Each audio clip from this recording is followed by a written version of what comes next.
Sadi Stories channel welcomes you. I wish the video gets your liking and we start the story and say, the great Mahatma Gandhi, a hero of India, a man who through a campaign of non-violence freed his country from the clutches of British imperialists. He was not just a father of his nation, but for some, he was considered almost saintly. He also liked to sleep alone in beds with his grandnieces and other young women, and held some shockingly racist views towards other races. Today, we will shock some of you. We might even offend some of you. But we also think by the time you've got to the end of this show, you will have changed your mind as to how you think about Mr. Gandhi. Before we get to that, here's an abridged introduction to the man born Mohandas Karamchand Gandhi on October 2nd, 1869. He grew up in fairly comfortable surroundings, seeing that his father held the position of chief minister in the Indian state of Porbandar. His mother was said to be a very pious woman, which is where the young Gandhi discovered the benefits of cherishing the simple things in life. The religious devotion he saw by his mother would foster in him a sense of ethics that he later became famous for on a global scale. Things such as nonviolence, tolerance of others' beliefs, vegetarianism, and acts of self-purification were his badge. They were also steeped in hypocrisy at times. His beliefs were put to the test when he went over to London to study. Before he left India, he swore to his mom to not fall for the enticements of modern life, to stay clear of women and meat, and generally to uphold the beliefs she'd taught him. But while studying law in London, he witnessed late 19th century industry and all the horrors that could come with it. The streets of London were certainly not paved with gold. Far from it, many Londoners with their ragged clothes and dirty faces didn't seem to be enjoying Britain's industrial wealth. Gandhi witnessed poverty, but he also witnessed activism there. It was the same when he went over to South Africa, where he saw much of the population living in abject poverty. Gandhi might have been an educated lawyer by this time, but that didn't mean he wasn't told like other Indians that because of his skin color, he wasn't allowed to walk on certain footpaths or enter certain buildings. There's more to this story, but just let us tell you the good Gandhi story first. He was disgusted. There he was, an educated man who considered himself as much English as he was Indian, but treated as a second-class citizen by the Europeans. One time, he was kicked out of a train coach because of his race. Like many other people of color, his rights were taken away from him. On another occasion, he was beaten up for not making room for a white passenger. If that wasn't bad enough, he was barred from staying at certain hotels, even though he had the money to pay for them. The story goes that Gandhi understood the many wrongs committed by the imperialists. And so it was at this juncture in his life when he decided that he was going to bring about change. But his resistance, in line with his religious beliefs, had to be peaceful. One of his most famous lines is, "Every revolution begins with a single act of defiance."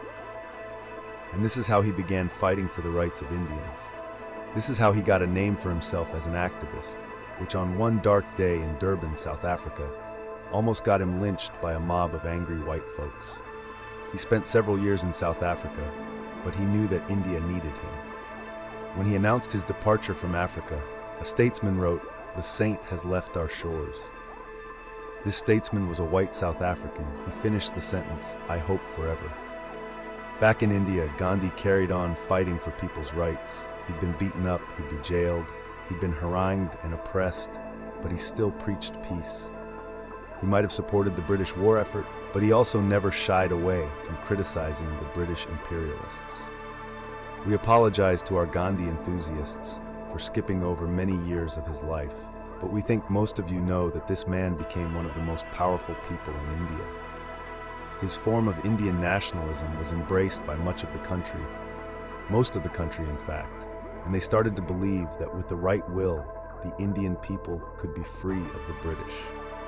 His activism got him arrested on March 10, 1922, and he spent the next 2 years behind bars, but he wasn't done by any means. In the years to follow, he would lead many of the Indian people to peacefully revolt against many facets of British rule. His followers, and there were many, went to prison for their acts of civil disobedience. In 1932, while in prison again, He undertook a now famous fast over the disenfranchisement of those at the bottom of India's caste system, people called the untouchables. When Indians saw how willing Gandhi was to die for his people, for the rights of the country's poorest, it spread hope through the hearts of a nation. Then the Second World War happened, and again, the Indians were expected to fight for the British. But this time, the Indian National Congress wanted a form of self-government if it were to throw Indian nationals onto the battlefield. Close to 90,000 of them would eventually die, not to mention the perhaps 2.5 million total Indian casualties of war.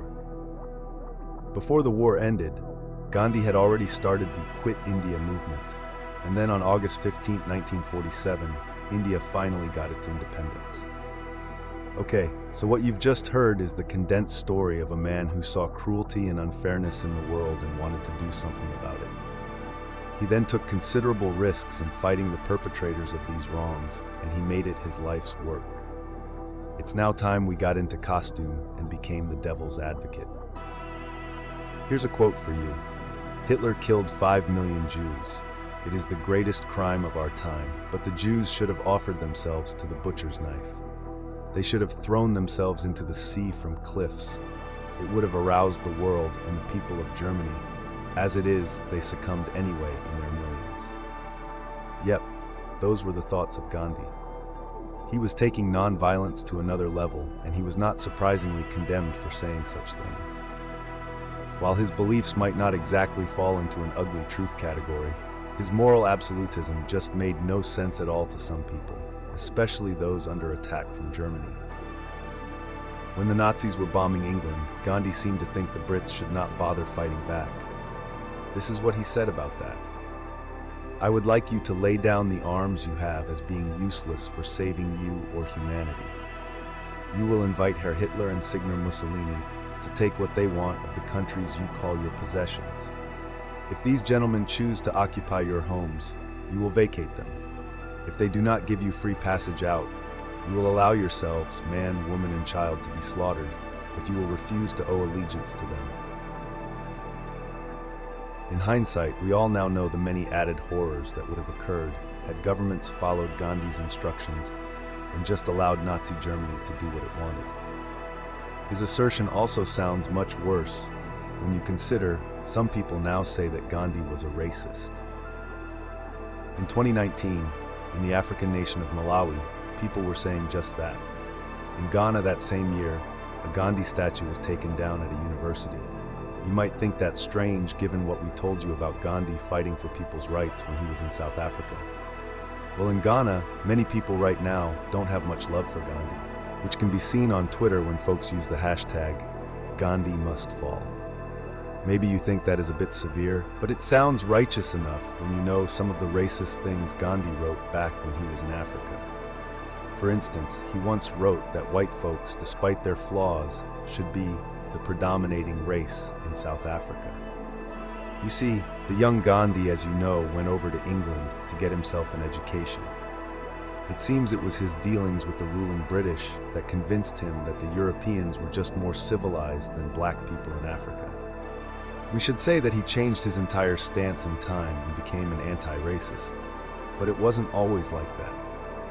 He also wrote in a letter summing up the beliefs of the British that the general belief seems to prevail in the colony that the Indians are a little better, if at all, than savages or the natives of Africa. He absolutely thought that many Africans were savages, and he used derogatory language too when referring to black people, such as the term Kafir.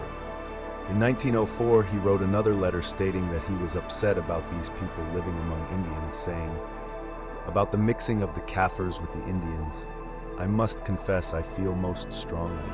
He wrote that as long as blacks were mixing with Indians, then diseases such as the plague would further spread. You can now understand why people are now calling Gandhi out. They also accuse him of being a hypocrite, stating that he didn't believe in the rights of Africans at all, while also working with the British government in segregating whites from blacks. A stunning example of this is when Gandhi petitioned the colonial government in South Africa to ensure that Indian people didn't have to share the same queue as black people when they went to the post office in Durban. He didn't think it was fair that Indians couldn't queue with the whites. Some people now try to cover for Gandhi, saying he was just a product of his times, although one would think that a person of high intelligence would still have known right from wrong, even if they didn't always fight for what was right. Others now say that Gandhi was a card-carrying member of the Aryan Brotherhood. And no, we don't mean that bunch of violent, angry neo-Nazis whose pastime is smoking amphetamines and sharpening shivs. We mean the Brotherhood that wore suits and smoked pipes in dingy boardrooms. For example, when asked just how racist Gandhi was, one of his new critics wrote, "Gandhi believed in the Aryan Brotherhood." This involved whites and Indians higher up than Africans on the civilized scale. To that extent, he was a racist. To the extent that he wrote Africans out of history or was keen to join with whites in their subjugation, he was a racist. As we said, Gandhi shifted his stance, but how much he shifted we can't say.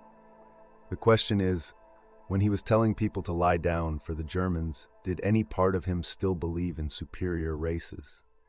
You have to remember that when Gandhi was in South Africa, it wasn't as if black people hadn't already for years been fighting for their rights.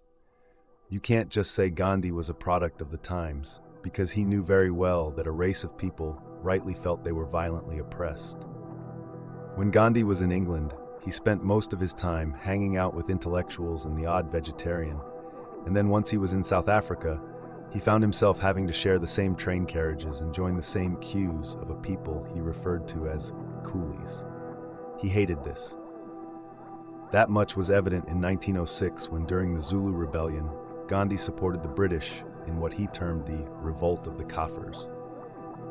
These people, who he pretty much believed were barbarians, he said deserved British rule because they spent most of their days in indolence and nakedness. Again, people say you have to forgive him for his foibles. They say he had his road to Damascus moment, and he changed his views.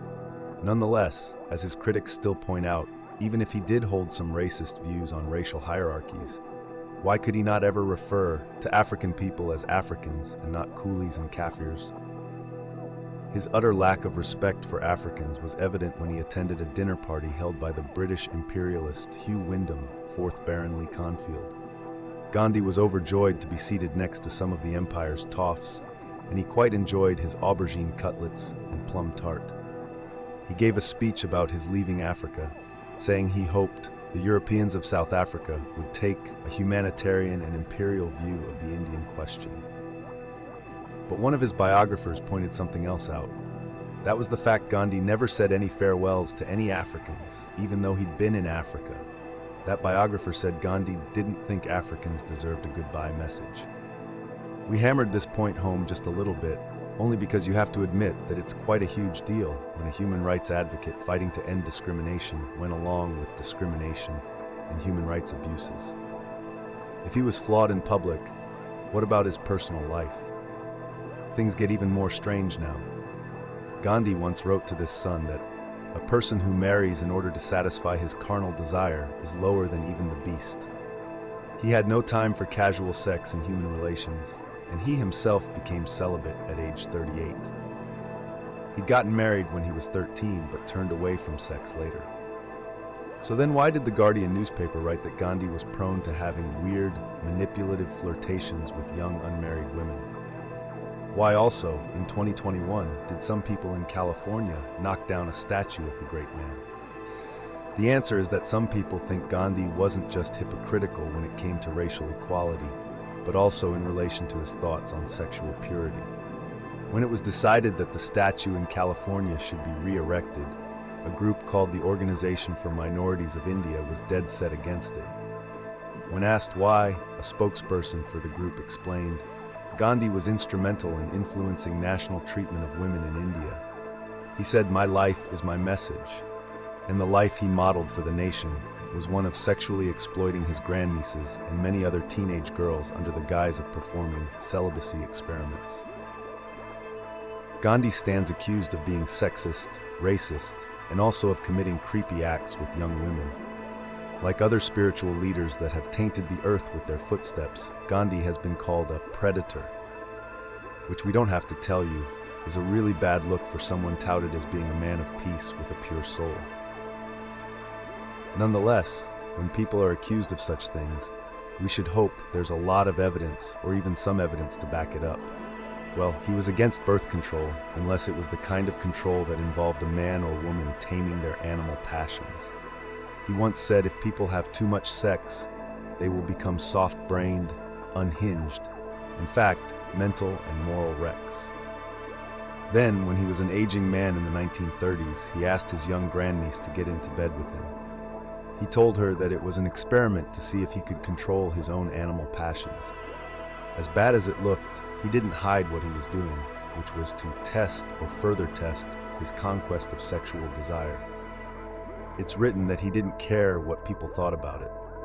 One author said, when a close disciple heard of Gandhi's experiments with celibacy, he had threatened to leave the ashram unless Gandhi rectified his predatory behavior. His choices were clearly never acceptable. These experiments not only involved his grandniece, but other young women and girls at the ashram. He never did have intercourse with them, but let's just say he really tested himself. As for how his wife felt about all of this, Gandhi never seemed to show her much love. He once said he couldn't bear to look at her face, and is famously known for denying her life-saving drugs. He certainly took a lot of criticism for the 2-week celibacy experiments, and he still does now, just as he does for many of his more conservative beliefs regarding sex and gender. To give you an idea about those beliefs, his answer to 2 women being attacked by men in the street was for them to shave off their hair so they were no longer attractive to men. Yep, he blamed the women for a male problem. He even once went as far as to say that a woman's menstruation cycle was actually a manifestation of the distortion of a woman's soul by her sexuality. For many people, Gandhi was a racist with a predilection for sexually focused predatory behavior. Others say, leave him alone.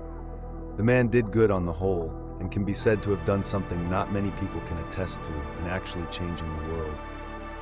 Today, we've just played devil's advocate, and we'll let you decide what to make of Gandhi.